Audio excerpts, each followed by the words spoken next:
Okay, so we're going to have a little play today.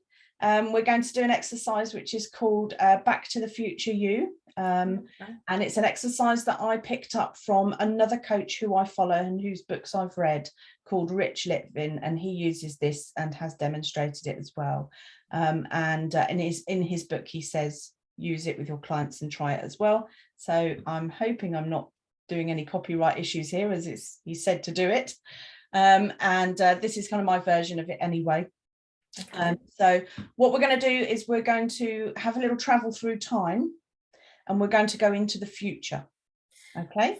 Yeah. And we're going to look at you in a few years' time. So what I want you to do, and I'm assuming as a hypnotherapist, you're good at being able to visualize things and imagine things, I would hope. Yeah. We're going to do a little bit of that. So what I want you to do is imagine that it's now a few years in the future, 3 or 5 years' time.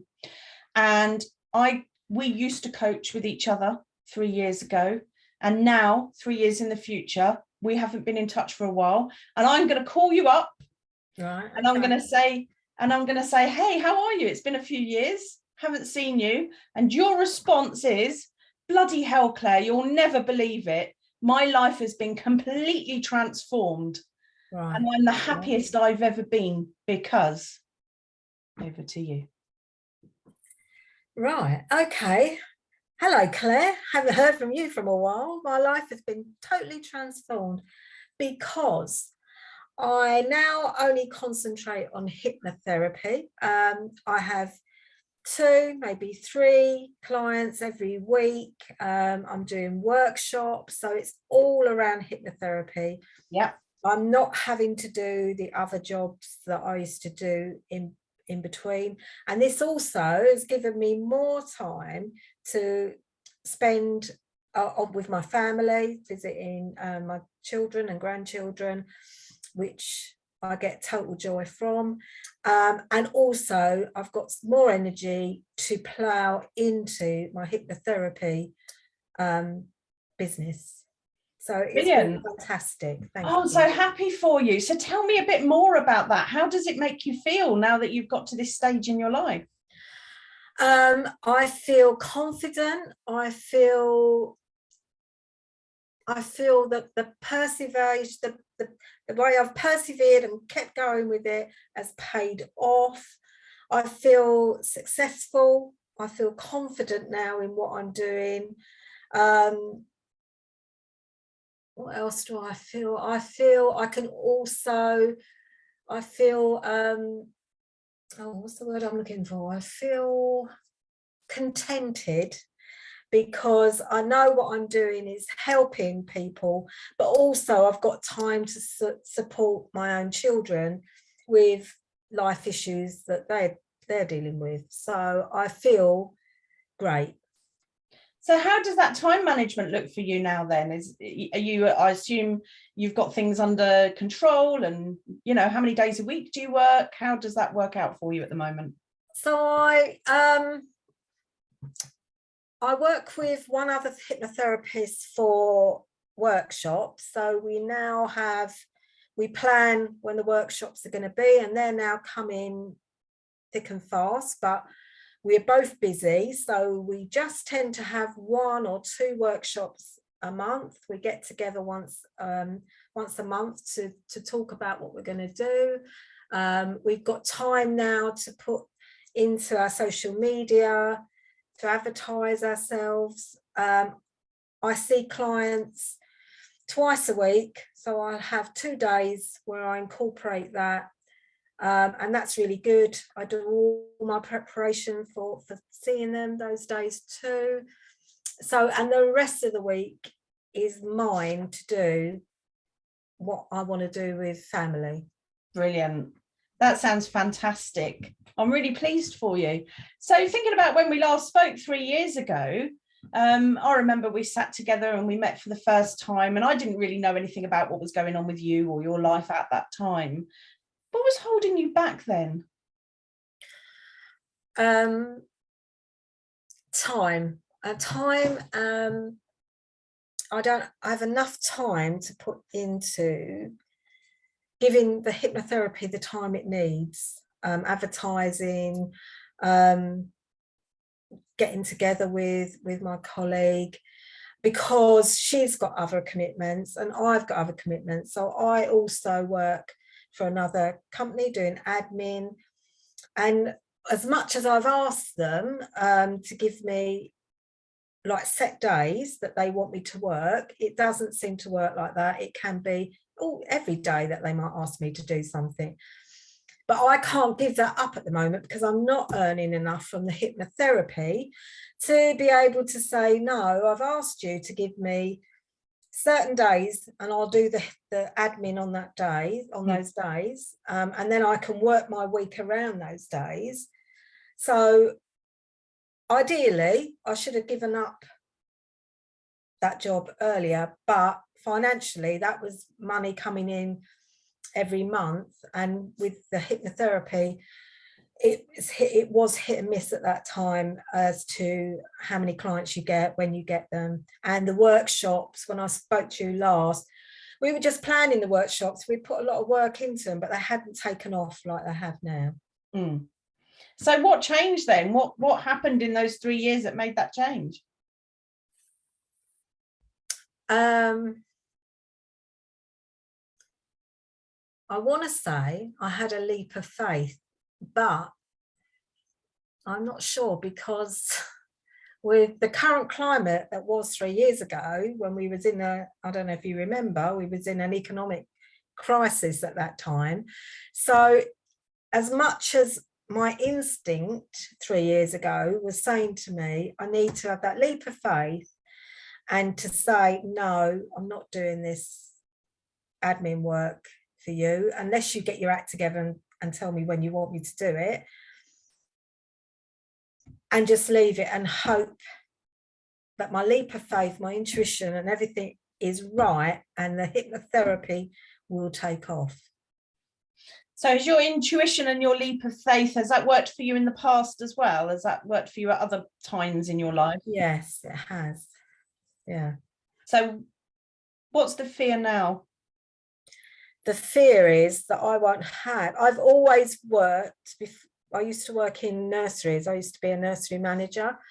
And really, even when my children were younger, I worked term time so I could be home when they were home from school. And then as they got older, I worked full time. I've always had my own money. And although my husband has always paid the mortgage, the bills, food, really, I've been really lucky. My money would go on any luxuries, any holidays, buying presents for the children, Christmas and all of that.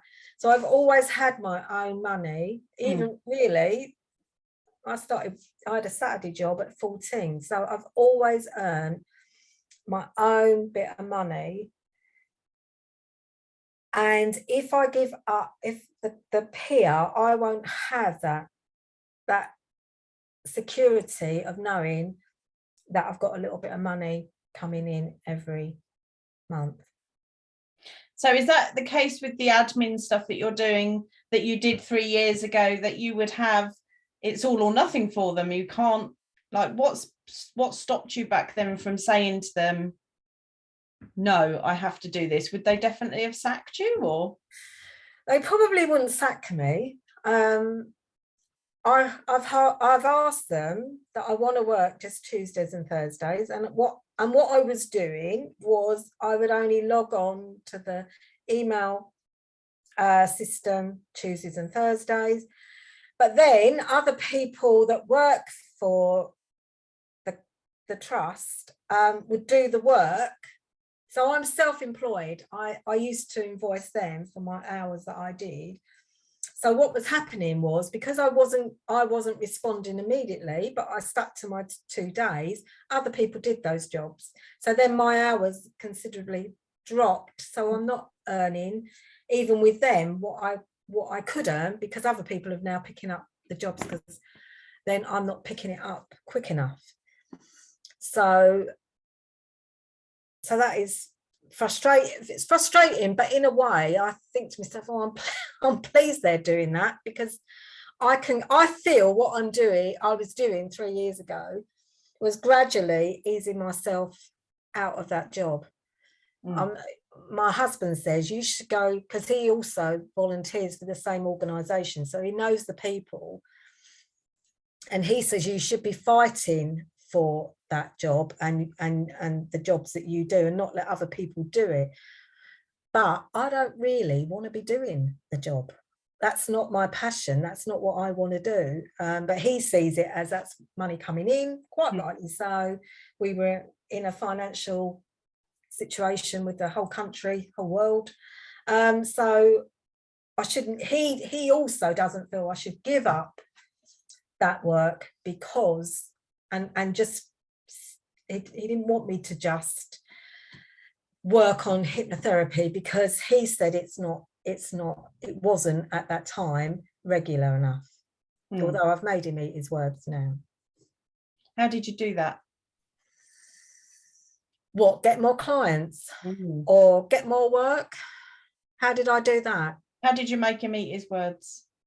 By getting more clients and saying, I now haven't got time to do that work, that admin work. That is now, I'm going to have to say to them, they need to get someone else to do it, because I've got too much to do, and I don't need that financial money that they paid, because I'm now earning enough with my hypnotherapy and the workshops that I don't need to be doing the admin work. And I want to have that time to go out with you and see the children and the grandchildren. So I don't want to be on call 24/7 for them to say, can you do this, can you do that?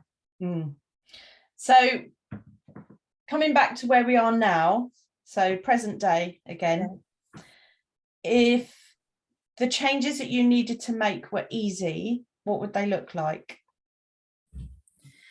If they were easy, I would have just handed my notice in. With that, I also do invigilating, but that's obviously not every week, and I can do the hours I want to do for that. But I would have given all of that in and just concentrated 24/7 on the hypnotherapy, the workshops, and also supporting my own children. So is there like the worst case scenario? So you said already that you have been in a place where the other work, the admin work, hasn't necessarily been as fruitful as you normally have it because of wanting to set it at set days. Was that terrible? What, leaving it? Yeah, so when it was lower and wasn't coming in as well, you said you was quietly relieved. Yeah. Financially, what was there as well? I got by. I did get by. Yes, it was less money, but I generally then, what I would have made previously, there would always be like a client that would come in, and that would save the day, and then that, with that client's money, it would just top up what I would have been earning had somebody else not done that role when I couldn't do it, drop everything and do it for them. So is that the easy answer?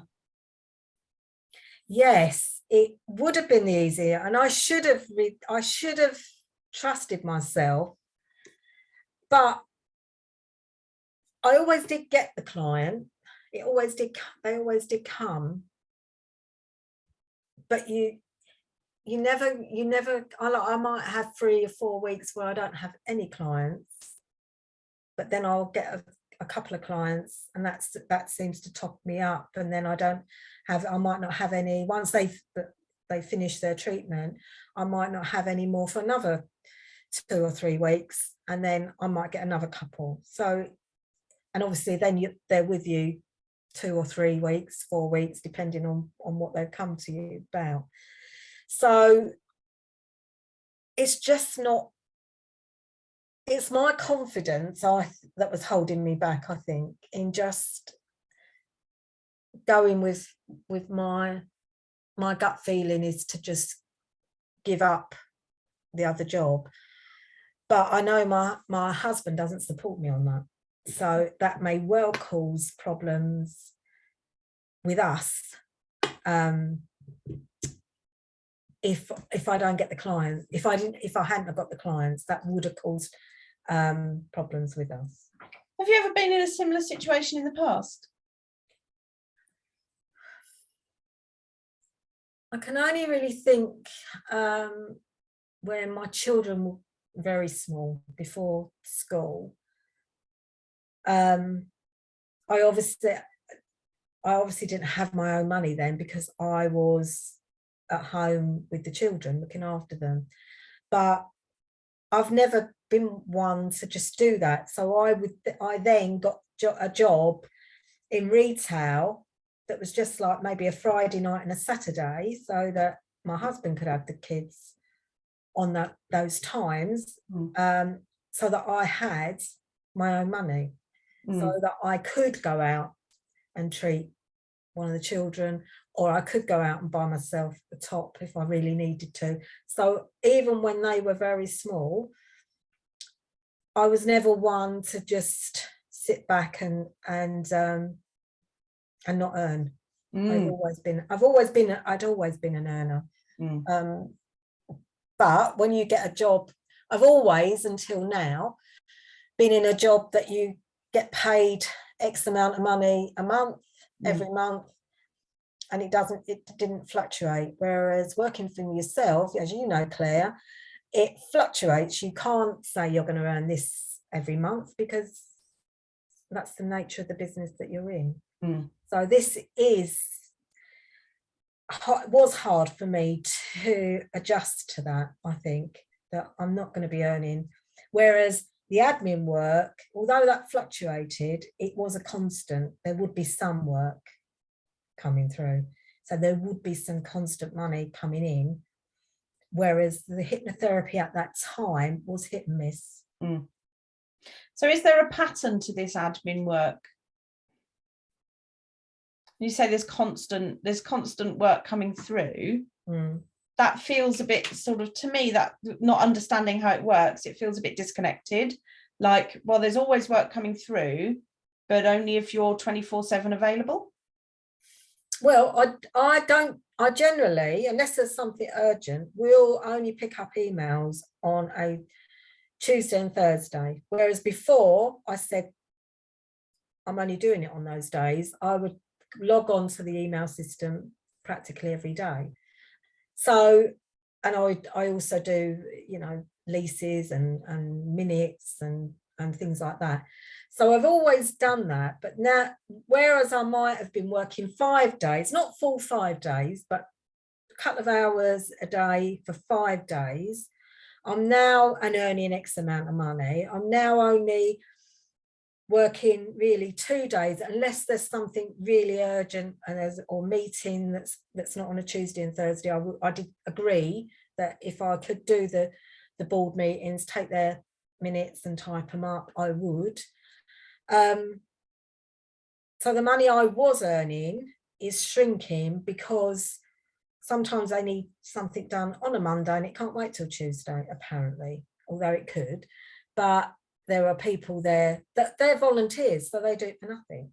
So they see the emails coming in and they respond to them. When I go up on the next day, it's already been dealt with. So whereas is that regardless of the day, or is there more work on a Monday than there is on another? No, it's just it's working for a peer. So there'd be inquiries every day, but a lot of the inquiries could wait. But the volunteers, the trustees are all volunteers and they're all retired. So they've got time on their hands and they see someone email in and they just answer it, or they'll do it, or they'll change a system, which is what they're doing at the moment, changing a system and not told me how to do it. So they're doing it. So that's another few hours a week that I'm not doing. But as I say, whereas it's annoying my husband and he's saying, you should tell them, it's not bothering me, because I don't really want to do it, because I would rather be doing hypnotherapy. How important is the hypnotherapy to you? very important, because I can see how powerful it can be and how it can help people, and generally you probably find the same. What people come to you for is like the tip of the iceberg, and once you start unpicking what they came for you about, it's nothing really, that's nothing to do with the issue. The issue is further deep, and I love that. I love finding out what's gone on and then helping them get over that. So so I really, yeah, I love that side of it. So thinking about the 3-year future you goal that you want to get to, I looked at your body language then, and you seemed excited at that prospect, and your shoulders were more relaxed, and you just seemed a lot happier and more passionate about the things that had happened to you in those 3 years. Yeah. Imagine you had all of the tools at your disposal to deal with the things that are stopping you from getting that now. What would they be?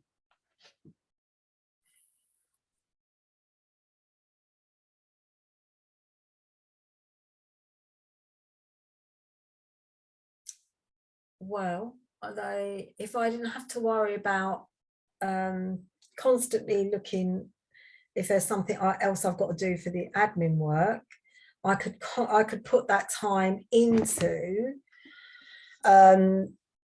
creating more leaflets, doing leaflet drops, going on social media,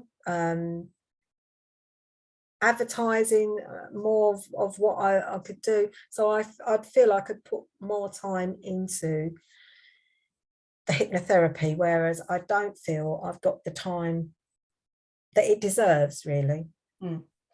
With those leaflets and social media and all of that other stuff that people should be doing, if you didn't have any of that and you only needed to get one client, what would you do?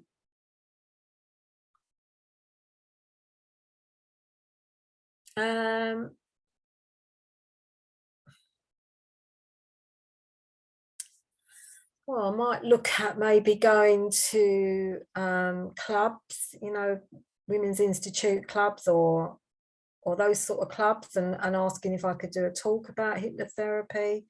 Would that be easier to find the time for? Well, yeah, because that's generally would be early evening, I would say. Most of those clubs run early evening. So yeah, that would be easier. You got a little smile on your face. Yeah. What's going through your mind right now? I'm just thinking, there was a few places that were going through my mind. Oh, like that you could contact the Umbrella Club, the over 60s club, you could, so those sort of places I could contact and ask if I could come in and be a speaker about hypnotherapy. So social media and leafleting and stuff is very what we call broad. It's excellent for larger companies that have a team that can do it. But for sole traders such as yourself who are working alone, that takes a lot of time and effort. Yeah, and I can already see that you're seeing that. You think, oh, God, I'm not going to have time to do all this and to do all that. What if you didn't have to? Yeah. What's the other solution? You only need one client. Then when you've got them, you only need one client. And generally it's word of mouth as well, isn't it? Yeah. So that one client that you've had a good result with and a good rapport, and that has happened with a lot of my clients. They will then talk to their friends, family, what have you, and when someone says they've got an issue around whatever, they go, oh yeah, I know somebody. And it's generally word of mouth, where a lot of I would say 90% of my clients come from. The other 10% I advertise. I'm on hypnotherapy directory, so people can contact me that way, and I do get quite a few clients that way, but generally it is word of mouth. Yeah. So where do you think is the best place to focus your efforts when it comes to your hypnotherapy business? With the broad or the focused? Focused. it sounds to me like that might be more doable with the time you have, if you're going to continue juggling the admin. Right, okay, How yeah, does that feel? makes sense, yeah, perfect sense, really. Doable?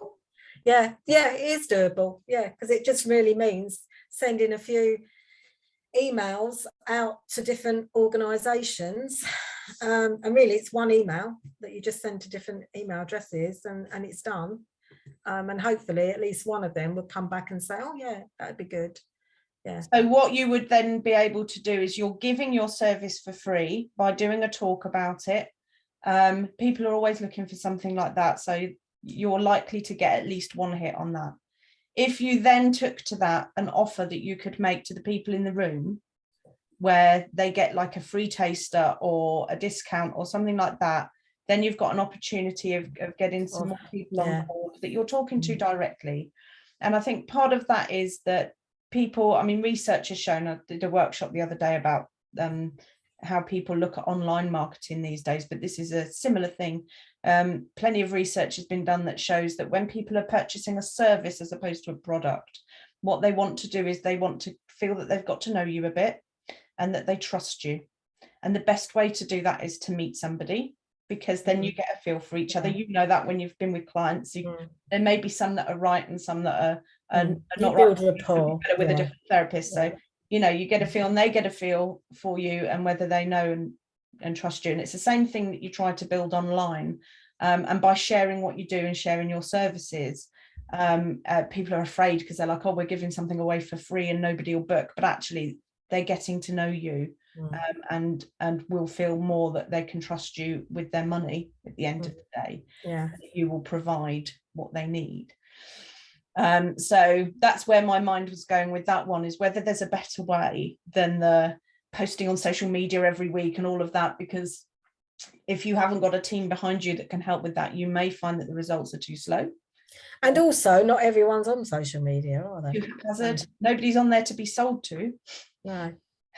I'm not anyway. No. And I haven't, if I think about it, I haven't bought anything like a service like that. I might follow someone and get a feel of them, but I don't think I've ever actually booked an appointment with them just on what I've seen on social media. So why would they? So yeah, makes perfect sense. Yeah. So if you was doing that and focusing your efforts a bit more on finding people that you can directly speak to, either online or face-to-face, rather than broad marketing, and that freed up a little bit of your time, even if it's just the stuff that's going on in your head time, because sometimes that can block things. That's half of the solution. The other half is the admin thing. Yeah. What do you do with that?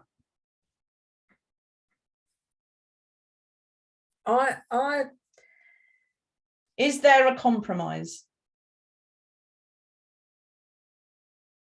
Well, the compromise is what I'm doing at the moment, which is I'm sticking to the days that I said to them I would like to work,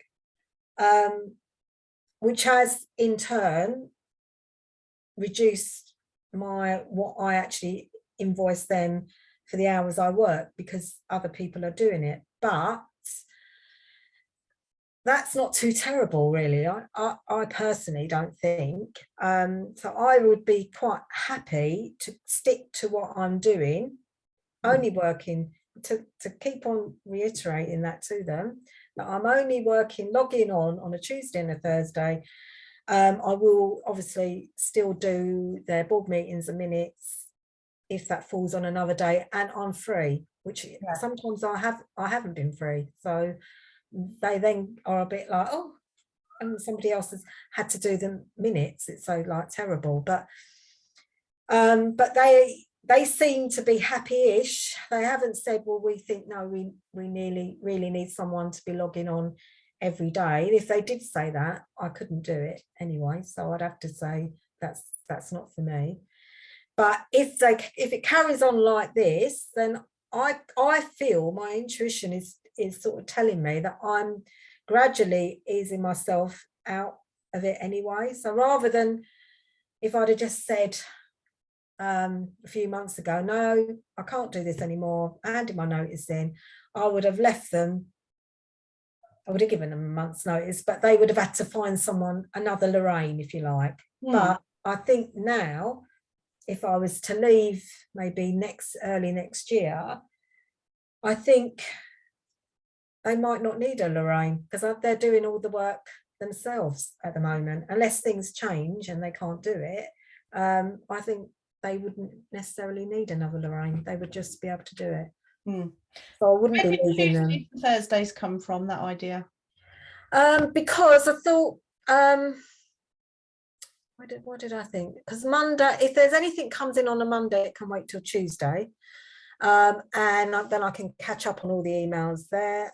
Then same as Thursday, if anything comes in on Wednesday, then I can catch up on Thursday. But to be honest, if sometimes I will just log on and have a quick look to see if there looks like there's anything urgent on the other days, and then I just come back out of it. But if there isn't, and if there is anything that isn't on a Tuesday and Thursday, they generally personally email me and say, could you just do this? And if I can, I do it, and if I can't, I can't.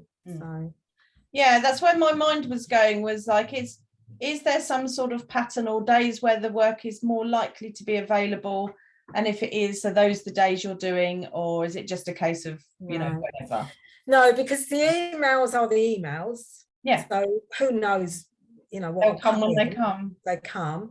There are certain times of the year where I might have to, like for March, all the retail outlets on the pier need their leases redone. So generally February is quite a busy time for me, but then I just work longer on a Tuesday and a Thursday to get all those leases up to date. Then I'll hand them over to them to give out to the tenants.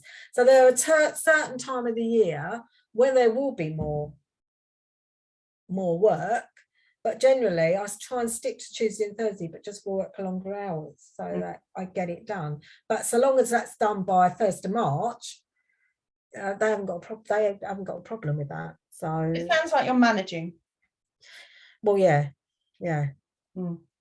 So given the potential change in focus that you may have now, what's the one thing, because it's Tuesday today, so tomorrow's going to be hypnotherapy day, what's the one thing you can do tomorrow?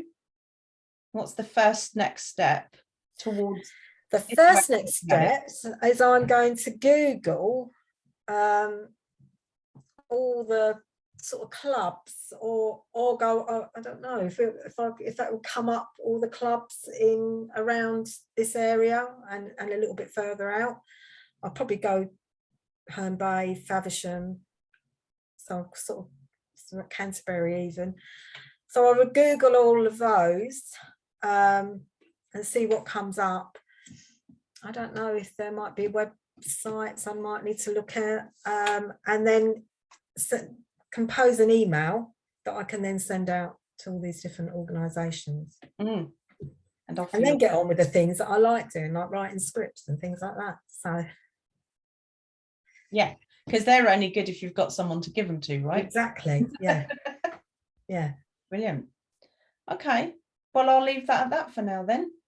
Okay, thank you. After that, how do you feel? Yeah, I feel there's now a focus, and there's a light at the end. Well, I can see a sunshine. Fabulous. I love that.